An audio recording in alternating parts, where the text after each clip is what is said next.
Hey, what's up, YouTube? So, here we are today. This is DEFCON 3 security. So I've got a 12-hour shift tonight, and I'm already only, let's see, a few hours into it, and there's nothing going on. I figured I would take a break and answer a few questions.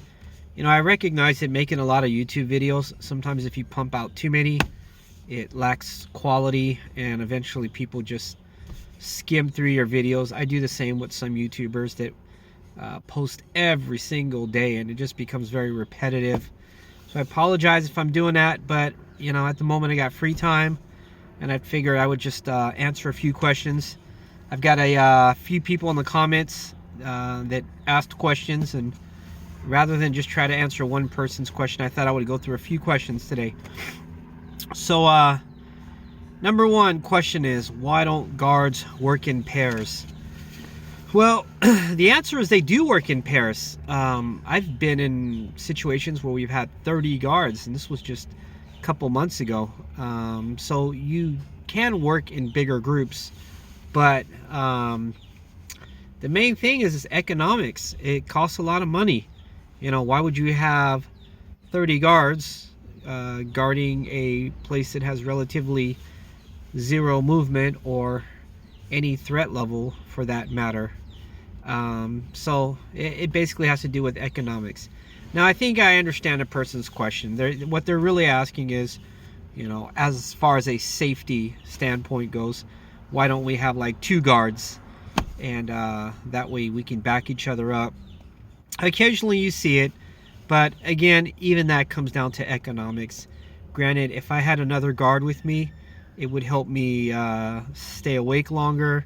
It would help me pass the time. It would certainly be a safer situation. We might be able to watch each other's back, so if I do spot something going, I can go investigate while they call 911. So there's some safety aspects of it, but it's just cost effective, not really. You got to remember, and I'm just making this number up. Let's say that I'm at a Walgreens right now or something, right?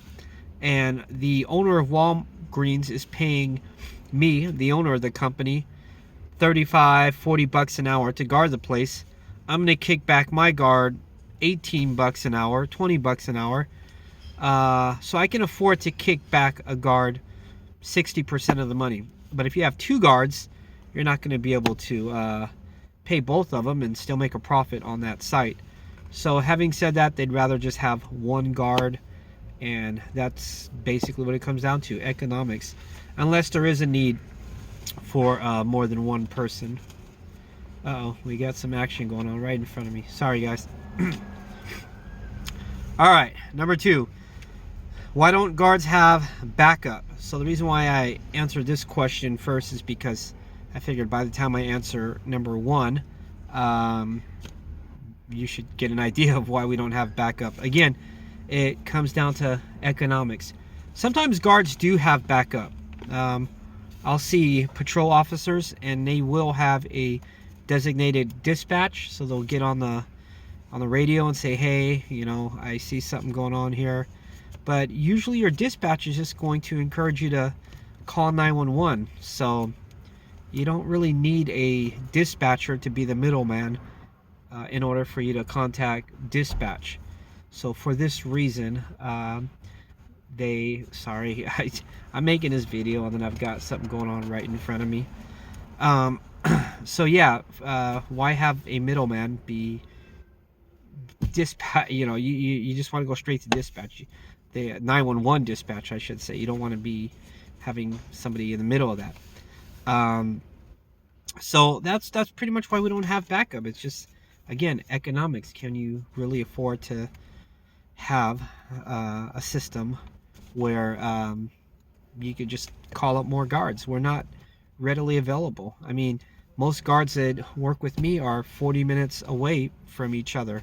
So I've got one guy in one town and another guy 40 minutes away, and then from him another 40 minutes away. If something was going down, it would just make more sense to call 911 if things were really getting out of hand versus calling a guard that's 40 minutes away and then, you know, sitting here and waiting 40 minutes for him to get to the scene.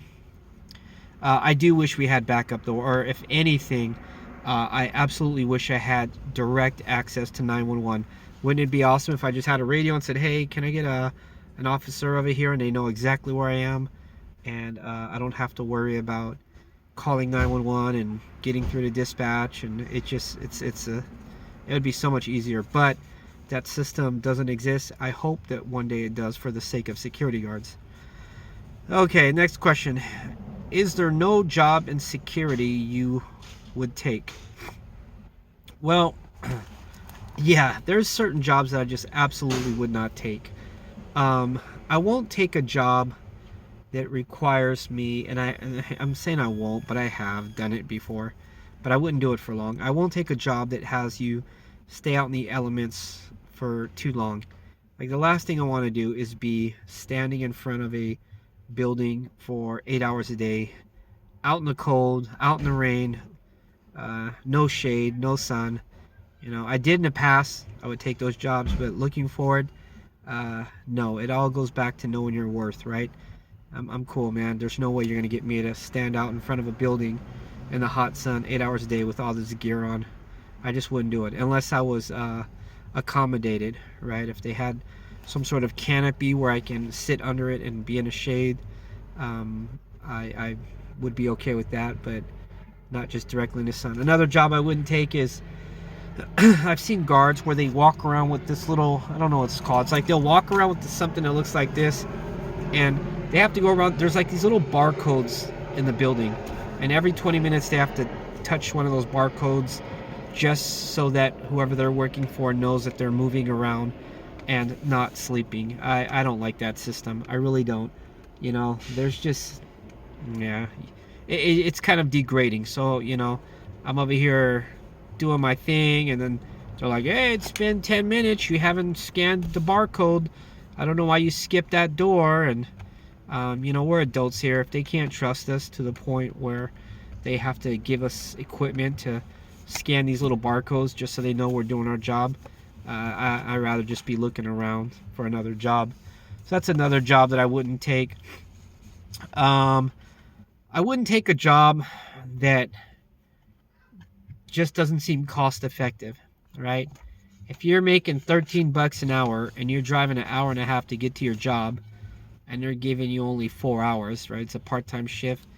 Why would I do that? It's just, by the time I spend gas and time, it's just not cost effective. So that would be another scenario in which I would not take the job.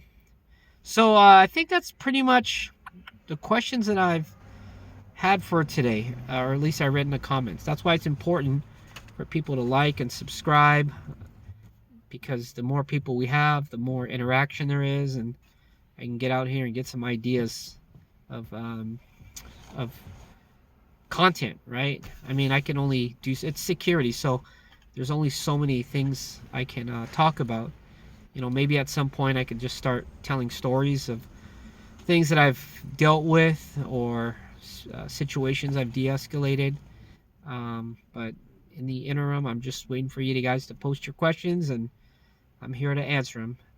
Having said that, you guys, be safe. This is DEF CON 3. Know your worth.